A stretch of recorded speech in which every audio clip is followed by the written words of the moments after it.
if saying no brings you guilt, if you feel torn between pleasing others and protecting your peace, this video is for you.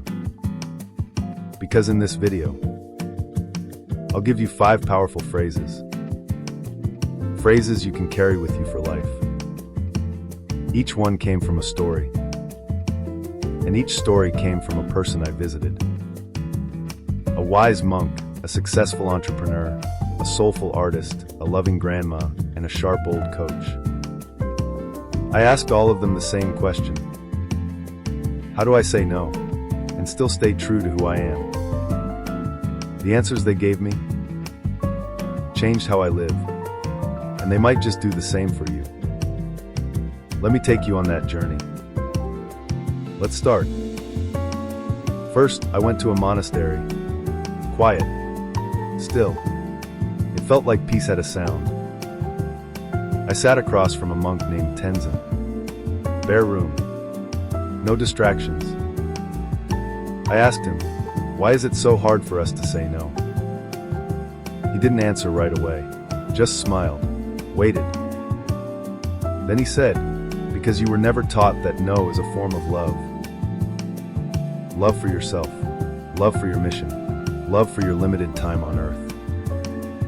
He went on, people think yes is kindness, but a false yes is a quiet form of resentment. Then he told me this. Every yes is a no to something else. When you say yes to every event, you say no to rest. When you say yes to every job, you say no to mastery.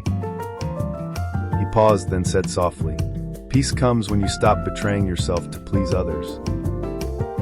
I left that room a little lighter, but I wasn't done yet. Next, I met Daniel.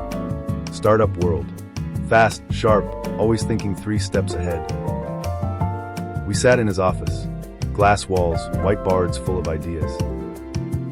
I asked him, how do you decide what to say no to? He didn't even blink. You need a filter, he said. No filter? You drown. He pointed to a diagram on his board. 3 things. Alignment, return, energy. He explained. If it doesn't align with your values, if it won't give you real return, time, money, meaning, and if it drains you more than it feeds you, it's a no. Then he leaned back and gave me the phrase. If it's not a hell yes, it's a no. No middle, no maybe, no guilt. He told me the best decisions he ever made were the things he didn't do, and that stuck. Then I drove up the coast to visit Maya, an artist, not famous, but her work, it stayed with you. Her studio smelled like oil paint and old books. I asked her, how do you say no when the world keeps asking for more? She looked around her studio. I didn't always, she said. I said yes to every commission, every favor. She walked me to the corner of the room and pointed at a dusty old canvas. I painted that after 13 straight requests. I hated it. Every brush stroke felt like I was painting someone else's voice. Then she said the words I won't forget. If my canvas is full of what others want, there's no space for what I'm meant to create. Your life is your canvas. Your energy is your paint. Spend it wisely. After that, I went home to my grandma. She didn't need a calendar or a business plan. She just knew people. I sat across from her at the kitchen table.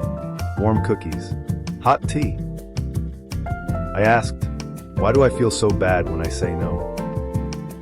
She smiled like only grandmas can.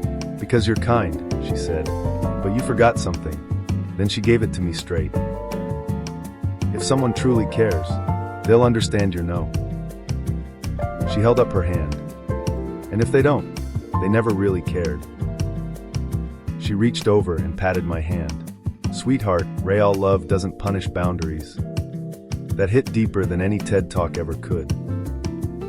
Last, I visited Coach Ray, my old high school football coach. Same field, same whistle, still yelling at kids to hustle. I walked up and asked him, Coach, how do you handle all the demands? all the people pulling at you. He didn't even slow down. You remember the playbook? He barked. You had one job, one lane. You play your position. Then he stopped and looked me in the eye. Life's the same.